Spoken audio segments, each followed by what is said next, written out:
గృహజ్యోతి పథకం మీకు వర్తించడం లేదా? తెలంగాణ రాష్ట్ర ప్రభుత్వం ప్రతిష్టాత్మకంగా ప్రవేశపెట్టినటువంటి గృహజ్యోతి జీరో బిల్ మీరు అర్హత సాధించలేకపోయారా? అయితే ఈ వార్త మీకోసమే. తాజాగా డిప్యూటీ సీఎం బట్టి విక్రమార్క గృహజ్యోతి పథకంపై ఒక కీలక ప్రకటన చేశారు. ఈ ఉచిత విద్యుత్ పథకం కోసం మరోసారి దరఖాస్తులు తీసుకుంటామంటూ కూడా ఆయన చెప్పుకొచ్చారు. గృహజ్యోతి పథకంపై ప్రజల నుంచి అనేక ఫిర్యాదులు వచ్చాయి. అన్ని అర్హతలున్నా కూడా తమకి జీరో బిల్ రావడం లేదంటూ కూడా అనేక ఫిర్యాదులు వచ్చాయంటూ బట్టి విక్రమార్క అడ్రస్ చేశారు.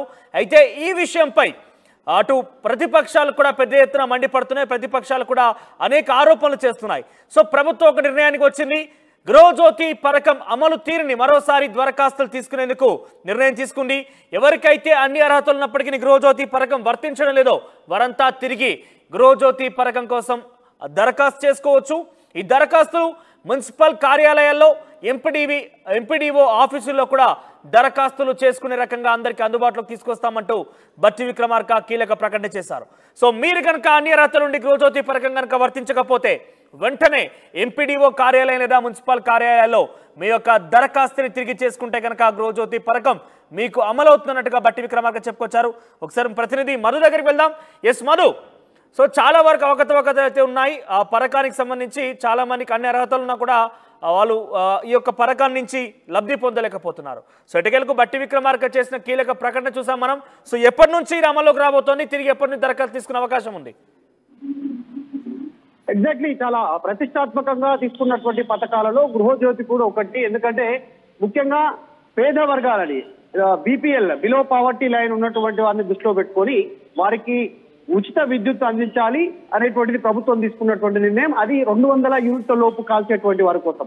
సో ఆ 200 యూనిట్ల కంటే తక్కువ ఎవరైతే విద్యుత్ కాలుస్తారో వాళ్ళందరికీ జీరో బిల్ వస్తుంది, వారికి విద్యుత్ ఫ్రీ ఉంటుంది. కానీ 200 యూనిట్ల కంటే పైన ఉంటే మాత్రం వాళ్ళు పే చేయాల్సి ఉంటుంది.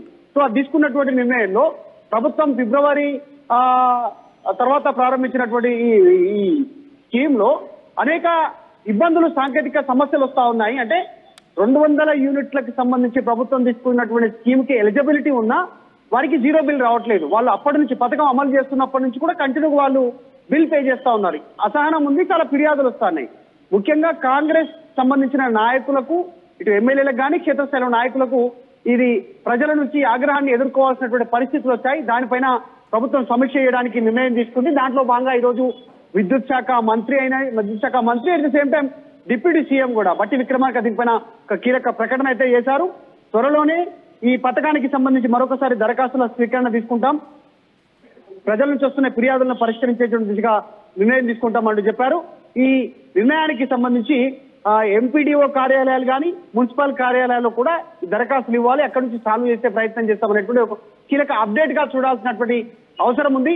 ఎందుకంటే రేషన్ కార్డు తర్వాత 200 యూనిట్ల కంటే తక్కువ కాల్చేటువంటి వారు వీరంతా అర్హులైనప్పటికీ కూడా కొద్దిమంది కనీస సొంత ఇల్లు లేనటువంటి వాళ్ళు రెంట్కుంటున్నారు. వారి సంగతి ఏంటి అనేటువంటి దానిపైన ప్రభుత్వం గతంలో క్లారిటీ ఇచ్చింది.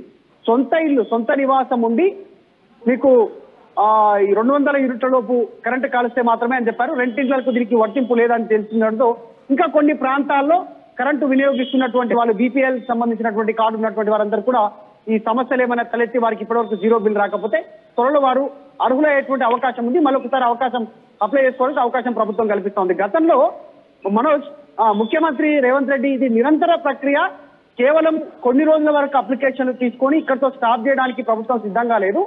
ఈ 5 సంవత్సరాలు ప్రభుత్వం అధికారంలో ఉన్నంత వరకు ఏ సమస్య వచ్చినా దాన్ని పరిష్కరిస్తామనేటువంటి చెప్పారు. కానీ క్షేత్రస్థాయిలో జరగట్లేదు అనేటువంటిది స్థానికంగా వస్తున్నటువంటి సమస్యలు, ప్రజలు లేవరెత్తున్నటువంటి ఇష్యూస్ మీద తెలియడంతో డిప్యూటీ సీఎం విద్యుత్ శాఖ మంత్రి బట్టి రియాక్ట్ అయ్యారు. ఎట్టకేలకు త్వరలో మరొకసారి దరఖాస్తుల స్వీకరణకు ప్రభుత్వం సిద్ధంగా ఉందంటూ ప్రకటన చేశారు. ఇది కేవలం సింగిల్ గానే ఇది దరఖాస్తులు తీసుకుంటారా? గతంలో చూస్తే కనుక అభయహస్తం పేరిటినటువంటి ఆ ఫామ్ ని ఫిల్ చేస్తే గృహజ్యోతి పథకం అమలయ్యేది. ఇప్పుడు తాజాగా సెపరేట్ గా ఈ దరఖాస్తు చేయాల్సి ఉంటుందా? ఎప్పటి నుంచి దరఖాస్తులు స్వీకరించే అవకాశం ఉంది? నిజంగానే అభయహస్తం పేరిట తీసుకున్నటువంటి దాంట్లో ఈ ఉచిత విద్యుత్ 200 యూనిట్లతో పాటు ఇందిరమ్మ ఇల్లున్నట్టు సొంత జాగా ఉన్న వాళ్ళకి 5 లక్షల రూపాయలు ఇచ్చేటువంటి ఆ విషయం కావచ్చు, కొత్త రేషన్ కార్డులు కావచ్చు, ఇలా అనేక అంశాలను అందులో పొందుపరిచారు. అందులో 200 యూనిట్ల ఉచిత విద్యుత్ కూడా అందులో మెన్షన్ చేసినప్పటికీ కూడా చాలా మందికి ఇది అందుబాటులోకి రాలేదు. ఇతరత్ర సాంకేతిక కారణాలు, ఇంకా ఏమైనా టెక్నికల్ ఇష్యూస్ అనో ఏదో రకంగా వీరు లబ్ధిదారులకు లాభం జరగట్లేదు. ఈ విషయం పైనే స్థానికత నుంచి ఉన్నటువంటి లీడర్స్, కాంగ్రెస్ పార్టీకి సంబంధించిన వాళ్ళు ప్రభుత్వం దృష్టికి తీసుకుపోవడంతో ప్రభుత్వం ఇప్పటికి రియాక్ట్ అయింది. బట్టి దీనిపైన ఒక ప్రకటన అయితే చేశారు. చూడాలి మరి ఫ్యూచర్ లో ఇంకా ఇలాంటి సాంకేతిక సమస్యలు రాకుండా ప్రభుత్వం నిజంగా అర్హులైనటువంటి వారందరికీ కూడా 200 యూనిట్లు ఉచితంగా అందించేటువంటి అవకాశం ఉంటుందా అనేటువంటిది చూడాలి. కొన్ని టెక్నికల్ అంశాలను సరళతరం చేస్తే మాత్రం ఖచ్చితంగా అందరూ లబ్ధిదారులు ఉచిత విద్యుత్ పొందే అర్హత పొందుతారు. అంటే దరఖాస్తును ఎప్పటి నుంచి తీసుకునే అవకాశం ఉంది? అంటే నిరంతర ప్రక్రియగా గతంలో చెప్పినట్టుగా అది ఎప్పుడైనా ఇవ్వచ్చా, లేదంటే దానికి స్పెసిఫైడ్ టైం పీరియడ్ ఏదైనా అలాట్ చేశారా?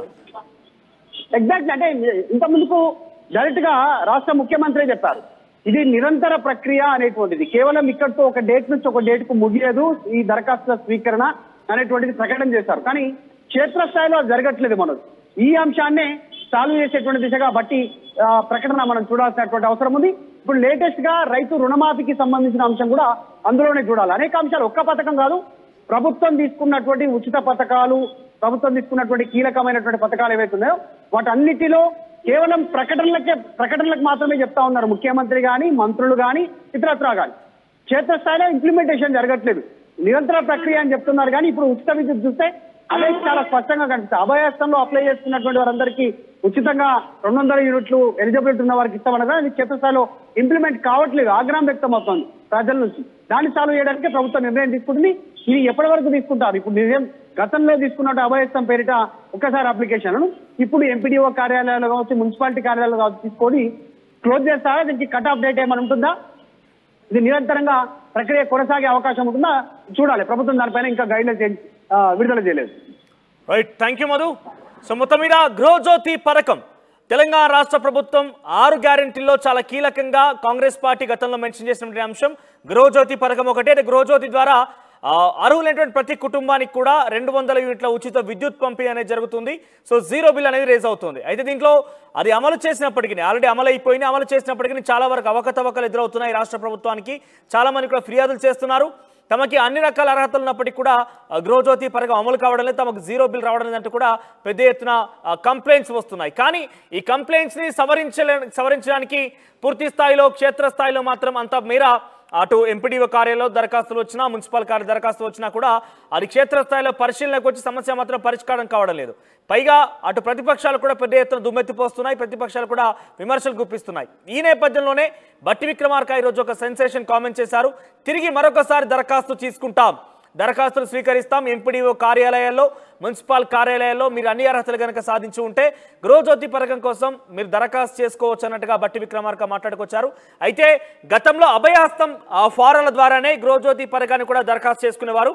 మరి ఇప్పుడు ఇండివిజువల్గా దరఖాస్తు చేసుకుంటారా, లేదంటే అభయహస్తం ఫారాల్లోనే మరి తిరిగి అర్హత సాధించే విధంగా వాళ్ళు అప్లై చేసుకోవాల్సి ఉంటుందా? అది టైం గడివేదన పెడతారని మాత్రం తాత్కాలికంగా ఇంకా ఇన్ఫర్మేషన్ అయితే అప్డేట్ కావడం లేదు. అంటే అక్కడ పూర్తి స్థాయి ఇన్ఫర్మేషన్ అయితే తెలియరాలేదు. సో ప్రస్తుతానికైతే గృహజ్యోతి దరఖాస్తులు అయితే తిరిగి తీసుకునే అవకాశం కనబడుతోంది. సో వెంటనే గృహజ్యోతి పథకానికి సంబంధించి అన్ని రకాల అర్హతలు ఉండి మీకు కనుక రాకపోతే ప్రభుత్వం ఒక తాజా అప్డేట్ అందించింది, తిరిగి దరఖాస్తులు స్వీకరిస్తామని చెప్తోంది.